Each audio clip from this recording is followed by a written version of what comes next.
నమస్కారం city bulletin కి స్వాగతం ముందుగా హెడ్లైన్స్ రాజీవ్ యువ వికాస్ యోజన కార్యక్రమంపై కాసిపేట మండల కేంద్రాల్లో జిల్లా అధికారుల సమావేశం ముఖ్య అతిథిగా పాల్గొని వివరాలను తెలియజేసిన జిల్లా అదనపు కలెక్టర్ మోతీలాల్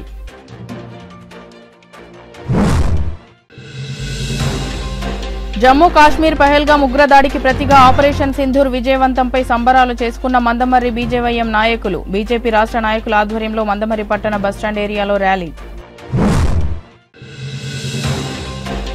30 ఏళ్లుగా ఇళ్లు కట్టుకుని ఉంటున్న కుటుంబంపై తిరగపడుతున్న పట్టేదారు వారసులు దౌర్జన్యం చేస్తున్న వారసులపై కేసు నమోదు చేసి న్యాయం చేయాలని పోలీసులను ఆశ్రయించిన బాధిత కుటుంబ సభ్యులు కాసిపేట మండల కేంద్రం ఎంపీడీఓ కార్యాలయ భవనంలో ఈ రోజు జిల్లాలో అమలవుతున్న రాజీవ్ యువ వికాస్ యోజన కార్యక్రమంపై జిల్లా అదనపు కలెక్టర్ మోతీలాల్ అధ్యక్షతన జిల్లా వివిధ శాఖల సంక్షేమ శాఖ అధికారులు ఎంపీఓ సర్ఫ్ అధికారులతో కలిసి సమావేశం నిర్వహించారు ఈ సందర్భంగా జిల్లా అదనపు కలెక్టర్ మోతీలాల్ మాట్లాడుతూ జిల్లాలో ఇప్పటి వరకు రాజీవ్ యువ వికాస యోజన కార్యక్రమం కోసం ఎంతమంది దరఖాస్తు చేసుకున్నారో వివరాలను అందించారు జిల్లా వ్యాప్తంగా రాజీవ్ యువ వికాస్ యోజన పథకం కోసం 37,615 మంది దరఖాస్తు చేసుకోవడం జరిగిందని అందులో 11,820 మంది ఎస్సీ కమ్యూనిటీ వారు 4,191 ఎస్టీ కమ్యూనిటీ వారు 19,530 మంది బీసీ కమ్యూనిటీ వారు 1,507 మైనారిటీ వర్గాలకు చెందిన వారు 507 ఈబీసీ వర్గాలు 60 మంది క్రిస్టియన్ మైనారిటీకి చెందిన వారు ఉన్నారని తెలిపారు జిల్లా వ్యాప్తంగా అన్ని వర్గాల నుంచి వచ్చినటువంటి దరఖాస్తులను పరిశీలించి బ్యాంకర్లకు పంపడం జరిగిందని దరఖాస్తులను పరిశీలించిన అనంతరం లబ్ధిదారులను ఎంపిక చేయడం జరుగుతుందని తెలిపారు ఈ కార్యక్రమంలో జిల్లా ఎస్సీ సంక్షేమ అభివృద్ధి శాఖ అధికారి దుర్గా ప్రసాద్ బీసీ సంక్షేమ అభివృద్ధి అధికారి ఏ పురుషోత్తం నాయక్ మండల ఎంపీడీఓ మరియు ఎంపీఈఓ సిబ్బంది తదితరులు పాల్గొన్నారు చేయడం జరిగింది ఈ 458లో కేవలం 5 మాత్రమే ఈ కాసిపేట మండలంలో నాట్ ఎలిజిబుల్ కింద ఎస్సీ కేటగిరీలో రావడం జరిగింది ఆ తర్వాత 397 అప్లికేషన్లు మీకు బ్యాంకర్లకి వెరిఫికేషన్కి ఎస్సీ కమ్యూనిటీకి సంబంధించి పంపడం జరిగింది ఆ తర్వాత జిల్లాలో ఎస్టీ కమ్యూనిటీకి సంబంధించి మొత్తం వచ్చేసి 4,191 అప్లికేషన్ రావడం జరిగింది దాంట్లో 3,393 అప్లికేషన్లు మొత్తం కూడా బ్యాంక్స్కి వెళ్ళినాయి కాశీపేట మండలానికి సంబంధించి 416 ఈ రాజీవ్ యువ వికాసం పథకం కొరకు ఎవరైతే ట్రైబల్స్ అప్లై చేసుకున్నారో అవి పరిశీలనార్థం 416 అప్లికేషన్లు బ్యాంక్స్ పంపడం జరిగింది అట్లాగే వెనుకబడిన వర్గాలు బీసీ కమ్యూనిటీకి సంబంధించి 642 కాశీపేట మండలానికి సంబంధించిన బీసీ అభ్యర్థుల యొక్క విజ్ఞాపనలను బ్యాంకులకి సంబంధిత బ్యాంకులకి పంపడం జరిగింది అదేవిధంగా చూసుకుంటే జిల్లాలో మొత్తం 19,530 అప్లికేషన్లు మనము ఈ బీసీకి సంబంధించిన కమ్యూనిటీకి వెరిఫికేషన్ కొరకు తర్వాత వాళ్ళ సివిల్ స్కోర్ కొరకు బ్యాంకులకు పంపడం జరిగింది అదే ఈబీసీకి సంబంధించి చూస్తే మొత్తం ఇప్పటికీ 507 అప్లికేషన్లు జిల్లాలో బ్యాంకులకు పంపి ఉంటే దాంట్లో మన కాశీపేటకు సంబంధించిన 5 అప్లికేషన్లు కూడా మనం బ్యాంకుకు పంపించడం జరిగింది వాటిని పరిశీలించిన తర్వాత మళ్ళీ మీరు సివిల్ స్కోర్తో పాటు తిరిగి ఎంపీడీఓ గారికి పంపిస్తే వారు పరిశీలన చేసి అర్హులైన యువకులందరికీ కూడా ఈ రాజీవ్ యువ వికాసం అనే పథకాన్ని అమలు చేయడానికి ప్రభుత్వం సిద్ధంగా ఉంది దానికి తోడు మైనారిటీ కార్పొరేషన్ ఇవి కూడా 126 అప్లికేషన్లు వచ్చి ఉంటే కాశీపేట మండలంలో వాటిలో మనం 42 అప్లికేషన్లు బ్యాంకుకు పంపడం జరిగింది అవి అన్నీ కూడా విచారణలో అంటే స్క్రూటినీలో ఉన్నాయని అనుకుంటున్నాను ఈ మైనారిటీ కార్పొరేషన్కు సంబంధించిన 1,507 అప్లికేషన్లు మంచిర్యాల జిల్లా వ్యాప్తంగా బ్యాంకులకు పంపించడం జరిగింది క్రిస్టియన్ మైనారిటీకి సంబంధించిన అప్లికేషన్లు కూడా జిల్లాలో 60 వస్తే దాంట్లో కాశీపేటకు వచ్చిన 3 అప్లికేషన్లు కూడా బ్యాంకులకు పంపించడం జరిగింది ఇవన్నీ కూడా మొత్తం జిల్లాలో ఇప్పటికే 37,615 అప్లికేషన్లు బ్యాంకర్స్కి వెళ్ళడం జరిగింది దాంట్లో కాశీపేటకు సంబంధించిన 1,511 అప్లికేషన్లు ఈ కార్యక్రమం అంతా కూడా చాలా ట్రాన్స్పరెంట్గా వారి యొక్క సంబంధిత డాక్యుమెంట్లు వారికి ఎంచుకున్నటువంటి రంగం పైన వాళ్ళకున్న వయబిలిటీ పైన ఆ యూనిట్కి వాళ్ళు యాక్సెసిబుల్ అవుతారా కారా, వారి ఎక్స్పీరియన్స్ ఏముందని చెప్పేసి వీటన్నిటిని కూడా పరిగణలో తీసుకొని మనం ఈ సెలక్షన్గా చేసినట్టయితే, ఈ పారదర్శకంగా మనం వీళ్ళందరినీ ఎన్నుకున్నట్టయితే వారికి మరి వారు ఎంచుకున్న రంగాల్లో వారిని ఆర్థికంగా బలోపేతం కావడానికి మరి మన జిల్లా అధికారులుగా ఇక్కడ మనం పనిచేస్తున్న మన అందరం కూడా వారికి మనం వెనుదండగా ఉండి ఈ కార్యక్రమంలో వారికి మనం సాయం చేసిన వాళ్ళం.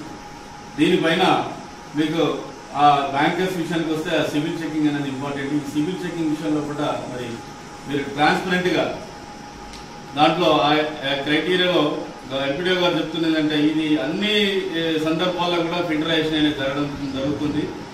ఈ మండలంలో ఇచ్చినటువంటి ఆ జీపీలకు ఆల్రెడీ వాళ్ళ సెక్రటరీలకు వాళ్ళకి పంపించడం జరిగింది. ఆ సెక్రటరీ లెవెల్లో కొంత ఫిల్టర్ అనేది జరిగిందని చెప్పేసి ఎంపీడీఓ గారు చెప్తున్నారు.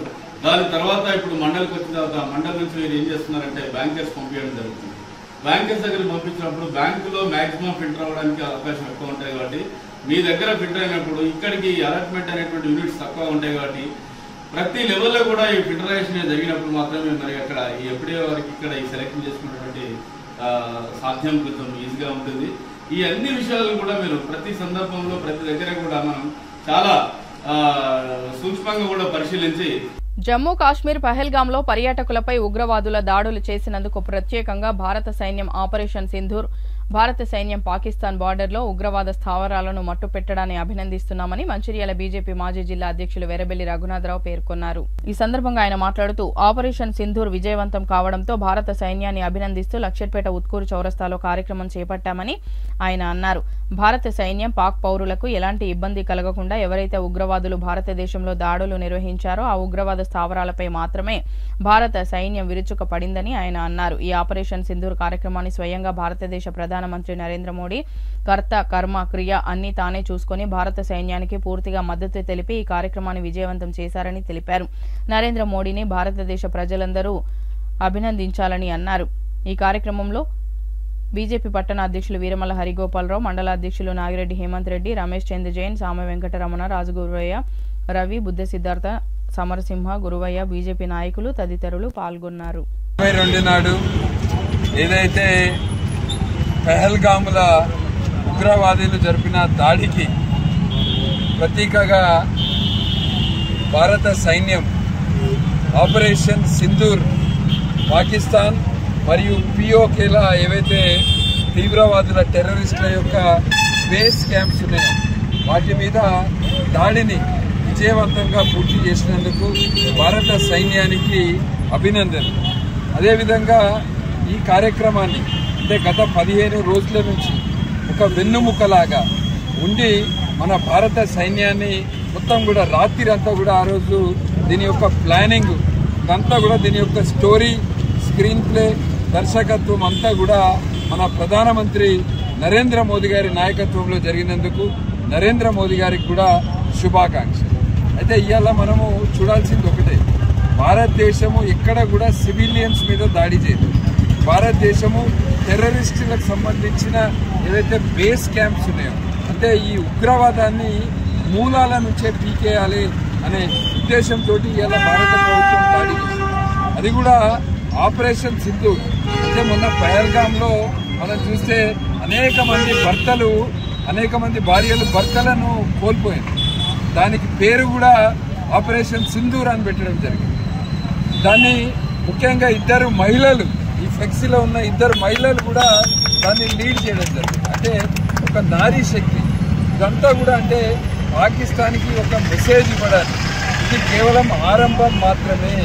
మీరు భారతదేశంలో అమాయకుల మీద, ఎవరైతే టూరిస్టులు ఉన్నారో యాత్రికుల మీద దాడి చేస్తే దీనికి మీ మూలాలే లేకుండా చేస్తామని ఇవాళ నిరూపించడం జరిగింది.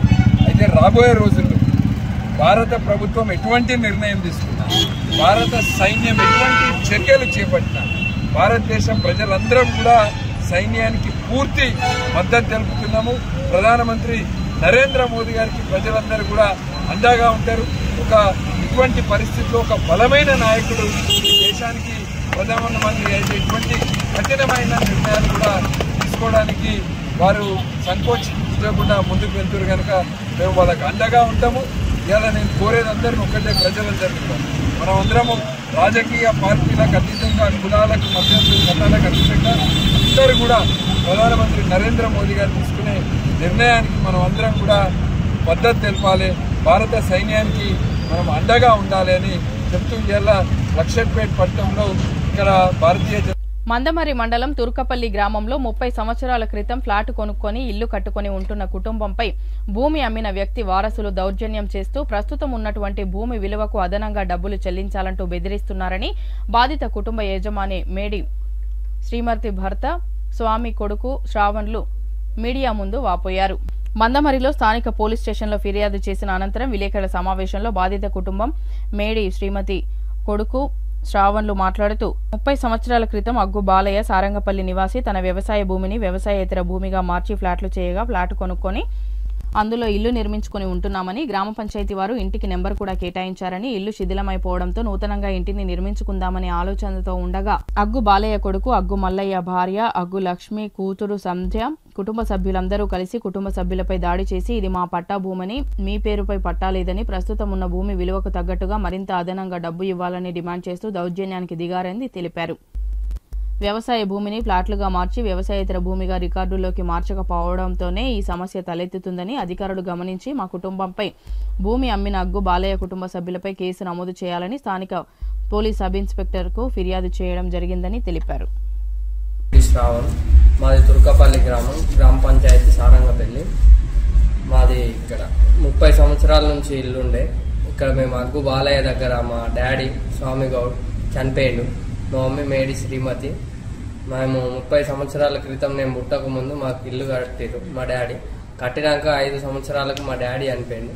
ఇప్పుడు 30 సంవత్సరాల తర్వాత ఆ ఇల్లు శిథిలావస్థకి చేరి అది కూలిపోవడానికి వస్తే మేము దాన్ని తీసేసి మళ్ళీ కొత్త ఇల్లు నిర్మించుకున్నామంటే అగ్గు బాలయ్య వారి కొడుకు అగ్గు మల్లయ్య, వాళ్ళ మనమరాలు సంధ్య, వాళ్ళ మనమల్లు అగ్గు నరేష్, అగ్గు సురేష్, వాళ్ళ కోడలు అగ్గు లక్ష్మి, వీళ్ళందరూ మాకు దౌర్జన్యంతో మా మీదకి దాడి చేయడానికి, వాళ్ళు మా మీదకి మరవడానికి వస్తున్నారు. దాంట్లో అక్రమంగా వచ్చి దాంట్లో పోల్ వేయడం, అవి పోలు తీసుకొచ్చి దాంట్లో మధ్యలో పెట్టడం అలాంటివి జరుగుతున్నాయి. ఏదున్నా మీరే మాకు న్యాయం చేయాలి. ప్రెస్ మీట్ వారు, పోలీసు వాళ్ళు, ఎంఆర్ఓ, ఎంపీడీఓ, పంచాయతీ సెక్రటరీ వీళ్ళే న్యాయం చేయాలి. మా గ్రామ పంచాయతీ సర్పంచ్ గారినైనా మాజీ సర్పంచ్ గారినైనా గ్రామస్తులైనా ఎవరిని అడిగినా కానీ ఇల్లు మాదే అని చెప్తారు. ఇప్పుడు వాళ్ళు అగ్గు మల్లయ్య అనే వ్యక్తి దాన్ని అప్పుడు ఫ్లాట్ల రూపంగా అమ్ముకొని ఇప్పుడు దౌర్జన్యంగా దాన్ని అగ్రికల్చర్ ల్యాండ్గా చేసుకొని గవర్నమెంట్ని దొంగదారిన పెట్టి దాన్ని ఇప్పుడు దానిపైన లోన్లు తీసుకొని గవర్నమెంట్ మోసం చేసుకుంటా ఇప్పుడు అగ్గు మల్లయ్య దాని మీద తీసుకొని దాన్ని వాళ్ళ కూతురు సంధ్యకి గిఫ్ట్గా ఇచ్చిండు.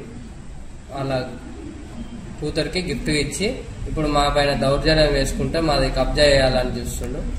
మా ఇల్లు కూలుకోవడానికి వస్తే మేము దాన్ని షాప్ చేసి మళ్ళీ కొత్త ఇల్లు నిర్మించుకోవడానికి చేస్తే వాళ్ళు ఇప్పుడు దౌర్జన్యంగా దాంట్లో పోల్ వేయడం. నా పేరు మేడి శ్రీమతి.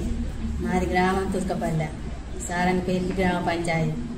నేను నివసించబట్టి 30 సంవత్సరాలు జాగా కొనుక్కున్నాను, ఇల్లు కట్టుకున్నాం. 30 సంవత్సరాల పాటు తుర్కపల్లిలోనే ఉన్నాం. మరి ఇప్పుడు మళ్ళీ నాకు ఇల్లు కూలిపోయింది. అగ్గు మల్లయ్య బాలయ్య దగ్గర అగ్గు మల్లయ్య దగ్గర ఇద్దరు కామెంట్ చేసి కొనుక్కున్నాం. ఇప్పుడు మరి దానికి అగ్గు మల్లయ్య మరబడతాడు. అలా కొడుకు నరేషు, సురేషు, సంధ్య, లక్ష్మి వీళ్ళందరూ మరబడతాను. మరి దానికి నాకు న్యాయం చేయాలి మీరు పోలీసు వారు. ఆపరేషన్ సింధూర్లో ధైర్యంగా పోరాడుతున్న భారత సైన్యానికి మద్దతుగా తెలంగాణ రాష్ట్ర దేవాదాయ శాఖ ఆధ్వర్యంలో కమిషనర్ దేవాదాయ ధర్మాదాయ శాఖ హైదరాబాద్ ఆదేశాల ప్రకారం శ్రీ సత్యనారాయణ స్వామి దేవస్థానం గూడెంగుట్ట మంచిర్యాల జిల్లా నందు శుక్రవారం రోజు ప్రత్యేక పూజలు నిర్వహించారు. ఈ కార్యక్రమంలో అర్చకులు, సిబ్బంది మరియు భక్తులు పాల్గొన్నారు. జమ్మూ కాశ్మీర్లోని పహల్గాం టూరిస్టులపై ఉగ్రవాదుల దాడికి నిరసనగా ఆపరేషన్ సింధూర్ విజయవంతంపై మందమరి పట్టణంలో బీజేవైఎం రాష్ట్ర నాయకులు దార రవి సాగర్ ఆధ్వర్యంలో సంబరాలు నిర్వహించారు. ఈ కార్యక్రమానికి ముఖ్య అతిథిగా బీజేపీ రాష్ట్ర నాయకులు అందుగుల శ్రీనివాస్ పాల్గొన్నారు. పాత బస్టాండ్ ఏరియాలో ర్యాలీ నిర్వహించి భారత్ మాతాకి జై అంటూ నినాదాలు చేశారు. అనంతరం నరేంద్ర మోడీ చిత్రపటానికి పాలాభిషేకం చేశారు. ఈ సందర్భంగా వారు మాట్లాడుతూ భారత ప్రభుత్వ ఉగ్రవాద స్థావరాలపై చేసిన దాడి ఆపరేషన్ సింధూర్ విజయవంతం కావడంపై గట్టి చప్పట్లతో అభినందనలు తెలుపుతూ రాజకీయాలకు అతీతంగా పార్టీలకు అతీతంగా కేంద్ర ప్రభుత్వం తీసుకున్న చర్యలకు పూర్తి మద్దతు ఇవ్వాలని కోరారు. ప్రజలందరూ ఉగ్రవాదుల చర్యలకు బుద్ధి చెప్పే విధంగా సైనిక చర్యలు ఉండాలని ప్రజలు కోరుకుంటున్నారు అని అన్నారు. దేశ సమగ్రతకు పాటుపడుతున్న సైనిక చర్యలకు మద్దతు ఇస్తూ వారికి మానసిక ధైర్యం ఇచ్చే విధంగా కార్యక్రమాలు చేయాలని ప్రజలు కోరారు. ఈ కార్యక్రమంలో మారుత కుమార్, దీక్షితులు, వినయ్, రంగు శ్రీనివాస్, కంకయ్య, బస్టాండ్ వ్యాపార సంఘం నాయకులు తదితరులు పాల్గొన్నారు. ఆర్కేపీ సిహెచ్పిలో ఫిట్ సెక్రటరీ హరిరామకృష్ణ ఆధ్వర్యంలో నిర్వహించిన గేట్ మీటింగ్ లో ముఖ్య అతిథిగా central secretary Akbar Ali, area vice president Ippakayala Lingaiah, branch secretary Shailendra Satyanarayana పాల్గొన్నారు. ఈ సందర్భంగా అక్బర్ అలీ మాట్లాడుతూ కేంద్ర ప్రభుత్వం అవలంబిస్తున్న కార్మిక వ్యతిరేక విధానాలకు నిరసనగా విలువైన ఒక్కరోజు దేశవ్యాప్త సమ్మెకు అన్ని జాతీయ సంఘాలు పిలుపునిచ్చాయి. సింగరేణిలో కూడా సమ్మెను విజయవంతం చేయాలని కోరారు. 44 చట్టాలను 4 కోడ్లుగా చేస్తూ కార్మిక వర్గాన్ని అణిచివేత ధోరణికి గురిచేస్తున్న విధానాలను వ్యతిరేకించాలని, కార్మిక చట్టాలను పోరాటాల ద్వారానే కాపాడుకోవాలని ఆయన అన్నారు. సింగరేణిలో ఇదివరకు ప్రభుత్వం జోక్యం ఎక్కువైందని అన్ని సంఘాలు విమర్శించాయి. మరి ఇప్పుడు ప్రభుత్వాలు మారినా కూడా కొత్తగా ఏర్పడిన ప్రభుత్వం కూడా సింగరేణిలో జోక్యం చేసుకుంటూ అనేక సమస్యలు సృష్టిస్తున్నారని అన్నారు. ప్రభుత్వ సంఘంగా చెలామణి అవుతున్నాయి. ఎంపీలు, ఎమ్మెల్యేల లెటర్ పేర్లు తీసుకువచ్చి ఏరియా జీఎంల దగ్గర పైరవీలకే పాల్పడుతున్నారే తప్ప కార్మిక సమస్యలపై వారికి అవగాహన లేదని ఆయన అన్నారు. ఈ సమావేశంలో RKP CHP pit mine committee సభ్యులు, కార్మికులు అధిక సంఖ్యలో పాల్గొన్నారు. జరిగింది. ఇందులో ముఖ్యంగా 20 తారీఖు కార్మికులు సమ్మె చేయాలనేది ఒక పిలుపునివ్వడం జరిగింది. దేశవ్యాప్త సమ్మె అన్ని సంఘాలు ఇవ్వడం జరిగింది. ఇందులో బిఎంఎస్లోని ఒక వర్గం కూడా ప్రభుత్వాన్ని తీవ్రంగా వ్యతిరేకిస్తుంది. అందులో కూడా వాళ్ళు కూడా ఎక్కడైతే మనకు అవకాశం ఉన్న చోట కలిసి వస్తున్నారు. కాబట్టి అన్ని సంఘాలు ఇందులో కలిసి వస్తున్నాయి. కాబట్టి ఈ 20 తారీఖు సమ్మె అనేది ఎంత ప్రాధాన్యతతో కూడుకున్నదనేది మనం ఆలోచించాలి. మనం గత కొంతకాలంగా ప్రచారం చేస్తున్నాం. మనం ఎప్పుడో 100 సంవత్సరాల క్రితం బ్రిటిష్ వాడున్నప్పుడు సాధించుకున్న హక్కులు ఈ ప్రభుత్వాలు వచ్చిన తర్వాత ఏం కొత్తగా ఇవ్వలేదు. ఉన్నాయని ఒక్కొక్కటిగా ఊడబీపుతున్నాయి. మనం చూస్తూనే ఉన్నాం. మన కళ్ళ ముందే 12 గంటల పని దినం వచ్చింది, 12 గంటలకు చేస్తున్నారు. కొన్ని రాష్ట్రాలలో కార్మిక చట్టాలను 1000 రోజులు బ్యాన్ అని పెట్టిండ్రు. చెప్పినాం కదా, యూపీ, మధ్యప్రదేశ్, హర్యానా అటువంటి చోట కార్మిక చట్టాలను బ్యాన్ చేసేసి అవి 1000 రోజుల వరకు బ్యాన్ అని పెట్టడం జరిగింది. అంటే చట్టాలు ఉండగానే, రాజ్యాంగం ఉండగానే అరాచక వ్యవస్థ ప్రారంభించడం జరిగింది. ఒక మేధావి అంటాడు, కార్మికుడు 82 గంటలు వారంలో పని చేయొచ్చు అని చెప్పేసి, అక్కడ రెస్టే అవసరం లేదు. మేధావి. మరి ఆ మేధావి ఎవరో మీకు కూడా తెలుసు. మన మేధావి, మన దగ్గర, మన దేశంలో పుట్టినోడే. మరి కార్మికుడికి అసలు ఎలాంటి రెస్ట్ లేకుండా పని చేయొచ్చట. మరి ఇప్పుడు మనం 8 గంటలు పని చేస్తేనే మనిషి ఎంత ఆరోగ్యం పాడవుతుంది, దాని ప్రభావం ఎంత ఉన్నది అనేది మనం చూస్తున్నాం. అంటే ఆ మేధావికి, మనిషికి అసలు ఏమాత్రం రెస్ట్ ఇవ్వకూడదు. అంటే ఈ ప్రభుత్వం ఎట్లా ఉందంటే తన ధర్మశాస్త్రాన్ని ప్రచారం చేసే విధంగా వాళ్ళ శాస్త్రం ఏం చెప్తా అంటే మనిషిని ఆలోచించే విధంగా ఉంచకూడదు, కడుపు నిండా తిండి ఉండకూడదు. వాళ్ళని బానిసలలాగా చేస్తేనే ప్రభుత్వానికి అధికారం ఉంటుంది, తిరుగుబాటు చెయ్యరు అని పెట్టి, ఎన్నికలు పెట్టి, మరి డిసిప్లిన్ ఉండాలా, ప్రొడక్షన్ పెరుగుతుంది కార్మికులలో అని చెప్పేసి పెట్టినోడివి ఇప్పుడు డిసిప్లిన్ లేకుండా నువ్వే చేస్తున్నావు. మనం అగ్రిమెంట్ చేస్తున్నాం, గుర్తింపు సంఘంగా మీరు గెలిపించడం జరిగింది ఎన్నో ఆశలతోని. గతంలో ఉన్న యూనియన్ ఏం చేయలేదు, ప్రభుత్వ యూనియన్ కాబట్టి. ప్రభుత్వం ఉండి యూనియన్ ఉన్నా ఏం చేయలేకపోయారు. ఇప్పుడు అదే పరిస్థితి నడుస్తుంది. ప్రభుత్వం ఉన్నది, మేము 6 ఏరియాలలో గెలిచినాం అంటున్నాడు. ప్రభుత్వం కూడా వాగ్దానాలు చేసింది ఎలక్షన్లప్పుడు, మేము సింగరేణికి గతంలో చేసిన తప్పులనన్నీ సరిదిద్ది మేము పని చేస్తామన్నాడు. పని చేసిండా? మనకు 45,000 కోట్లు అయినాయి. అప్పుడే 30,000 కోట్లు ఉండే కేసీఆర్, 45,000 కోట్లు అయినాయి. మనం చెప్తున్నాం, నువ్వు మాకేం చేయొద్దు, నువ్వు మా డబ్బులు మాకి, మా సింగరేణి మేము నడుపుకుంటాం, నువ్వేం మెహర్బానీ చేయొద్దు, మా బావులు మేము తెచ్చుకుంటాం, నువ్వు మాకు ఇవ్వాల్సినవి, మా బొగ్గు కొన్నాయి, మా కరెంటు కొన్న డబ్బులు ఇవ్వంటే ఇప్పటి వరకు ఆ ప్రభుత్వం కూడా రూపాయి ఇవ్వలేదు. ఇక సింగరేణి ఏడా నడుస్తుంది? మనం ఏమైనా ఉంటామే, బ్రహ్మాండంగా నడుస్తుంది సింగరేణికి. ఏంటిది అని అనుకుంటాను. ఏం లేదు, నెల నెల సంచి పట్టుకొని బ్యాంకుల దగ్గర పోయి అప్పు తెచ్చి జీతాలు ఇస్తాను. ఇప్పటికి కూడా మనం అప్పు తెచ్చినోడికి వడ్డీ కూడా ఇస్తున్నాం, కానీ మనకు వచ్చే దగ్గర నుంచి వడ్డీ రాదు, అసలు రాదు, వడ్డీ రాదు. అటువంటి దుర్భర పరిస్థితులలో ఏ సమయంలోనైనా డిఐఎఫ్ఆర్ పరిస్థితి ఏమో ఇప్పుడు కల్పిస్తున్నారు ఈ యాజమాన్యం. ఏంటంటే కార్మికులు ఏమనుకుంటున్నారంటే బాగా లక్షల రూపాయల జీతాలు వస్తున్నాయి, మనకేంది అనుకుంటున్నారు. ఏమి లేదు, పైన లెక్కలన్నీ పేపర్ల మీదనే ఉన్నాయి, లోపలంతా బొక్కలే ఉన్నాయి మనం అంటున్నారు. మరి అటువంటి ఏమైనా సమస్య వస్తే మాత్రం చెప్పడం జరుగుతుంది తప్ప 20 తారీఖు సమ్మె ఎలాంటి పరిస్థితి ఇప్పుడు వాయిదా వేసే పరిస్థితి లేదు. ఆ పరిస్థితులను బట్టి ఆల్ ఇండియా లెవెల్లో నిర్ణయాలు ఏమైనా వస్తే అది చెప్తాం. కాబట్టి దయచేసి 20 తారీఖున జరిగే సమ్మెను విజయవంతం చేయడం ద్వారా మనం హక్కులను కాపాడుకుందామని కోరుకుంటూ అవకాశం ఇచ్చిన మీ అందరికీ ధన్యవాదాలు. ప్రెస్ అండ్ మీడియా వారి అందరికీ కూడా ఏఐటీసీ తరఫున విప్లవాభివందనాలు తెలియజేసుకుంటా ఉన్నాం. ప్రధానంగా ఈరోజు దేశవ్యాప్త సమ్మె గురించి చెప్తామని వచ్చారు అందరం. మరి దేశవ్యాప్త సమ్మె ఎందుకు చేయాలి, ఒకవేళ చేస్తే ఏం జరుగుతుంది, ఒకవేళ సమ్మె కాకపోతే ఏం జరుగుతున్న విషయాలు మీ అందరికి తెలియాలనే ఉద్దేశంతో మా నాయకులందరూ చెప్పారు. అలా 2 విషయాలు చెప్తాను. అంతేనలో మనకు నలుస్తారు యాజమాన్యం మొండి వైఖరి వహిస్తా ఉన్నది, సమస్యలు పరిష్కరించాలంటాను. మీరు చట్టపరంగా ఏదైనా పోరాటం చేయొచ్చు, సమ్మెలకు పోవచ్చు అని మనకు క్లియరేషన్ ఇస్తారు. ఈ చట్టాలు మార్పు అయితే రేపు అలాంటి హక్కు పోతుంది, యాజమాన్యాలే పై చేయవుతుంది. ఇవాళ కేంద్ర ప్రభుత్వం మోడీ గారు ఏదైతే దేశంలో పెట్టుబడులు పెట్టిన కార్పొరేట్ శక్తులకు అనుకూలంగా మాకు ఈ చట్టాలు మారితేనే మేము ఇండస్ట్రీలు పెడతామనే ఉద్దేశంతో దానికి అనుగుణంగా ఈరోజు 44 చట్టాలను 4 కోడ్లో మారుస్తా ఉన్నారు. ఆ 4 కోడ్లు మారింది, చట్టంలో అమెండ్మెంట్ అయింది, ఇలా ఇంప్లిమెంటేషన్ చేయాలే ప్రయత్నం చేస్తా ఉన్నారు. మన సార్ చెప్పారు ఇంప్లిమెంటేషన్ ఎట్లా అవుతుంది. ఆ రోజు వ్యవసాయ కార్మికులు ఉద్యోగులు పంజాబులు చేసినప్పుడు సంవత్సరం పోరాటం చేస్తే అయిన ఇంప్లిమెంటేషన్ వెనక్కి తీసుకున్నాడు. ఆ పోరాటాన్ని తెలిసి ఇవాళ సింగరేణి కార్మికులు మేమన్నా పౌరుషం లేని వాళ్ళమా?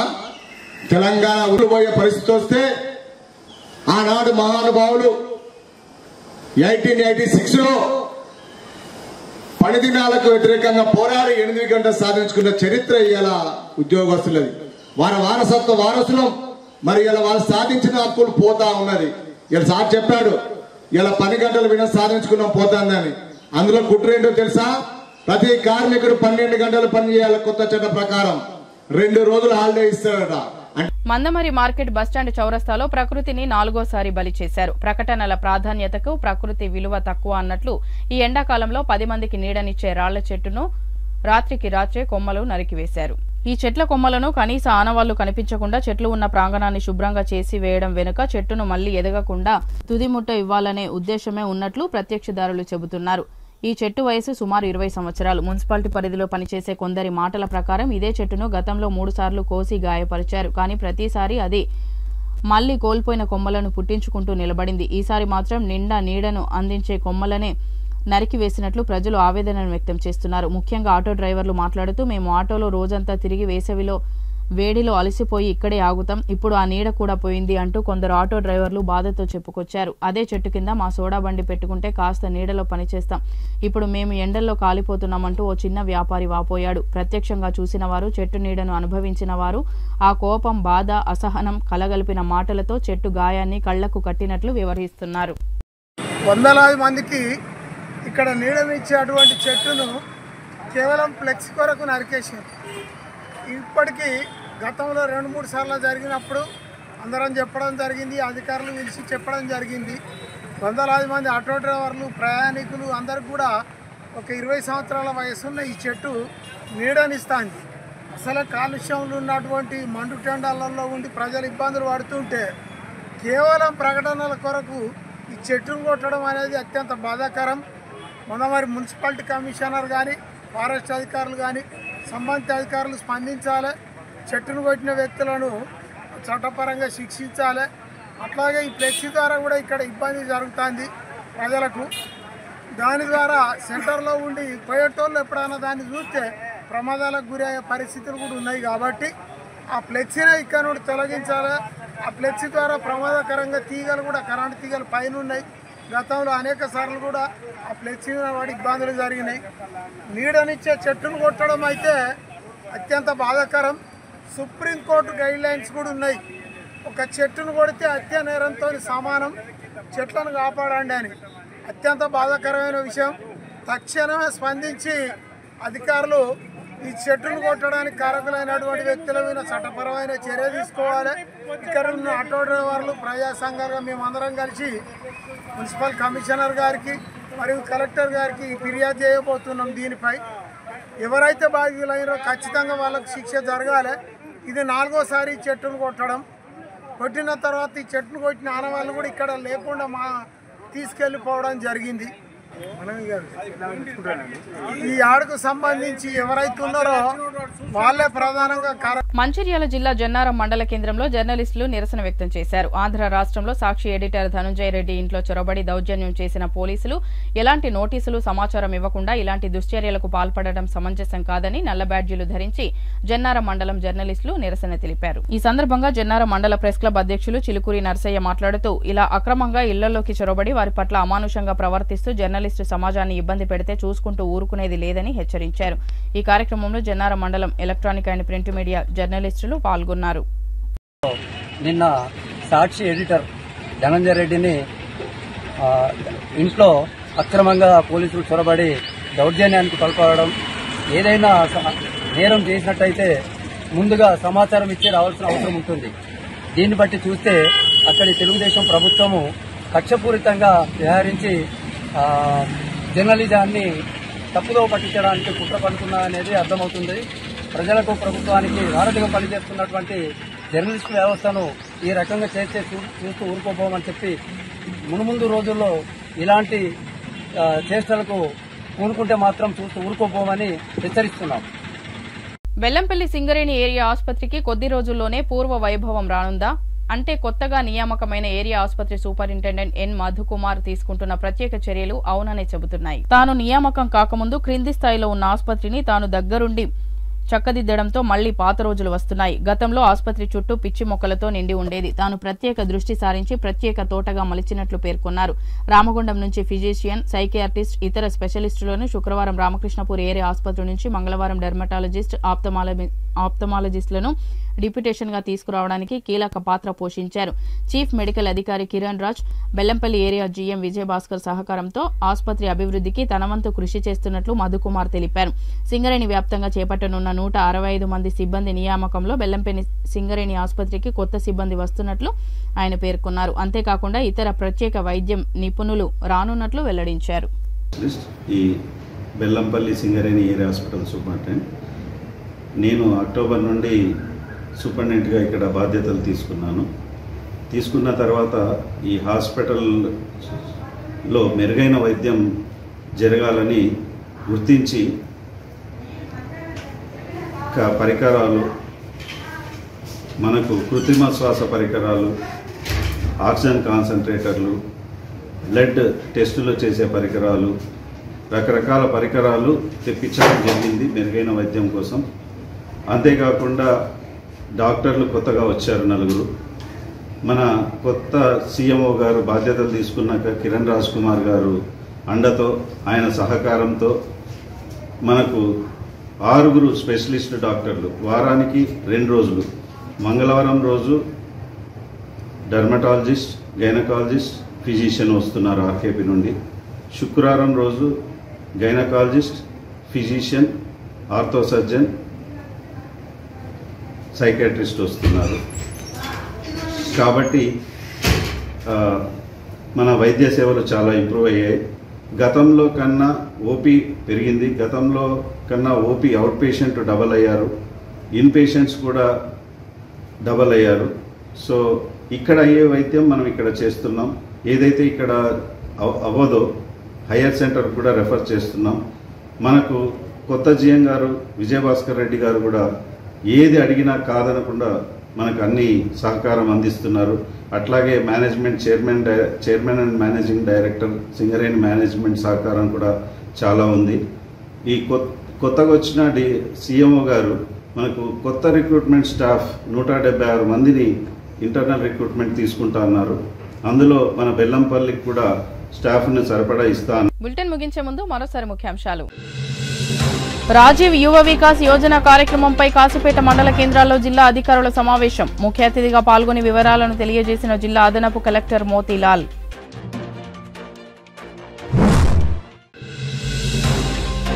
జమ్మూ కాశ్మీర్ పహల్గాం ఉగ్రదాడికి ప్రతిగా ఆపరేషన్ సింధూర్ విజయవంతంపై సంబరాలు చేసుకున్న మందమర్రి బీజేవైఎం నాయకులు. బీజేపీ రాష్ట్ర నాయకుల ఆధ్వర్యంలో మందమర్రి పట్టణ బస్టాండ్ ఏరియాలో ర్యాలీ.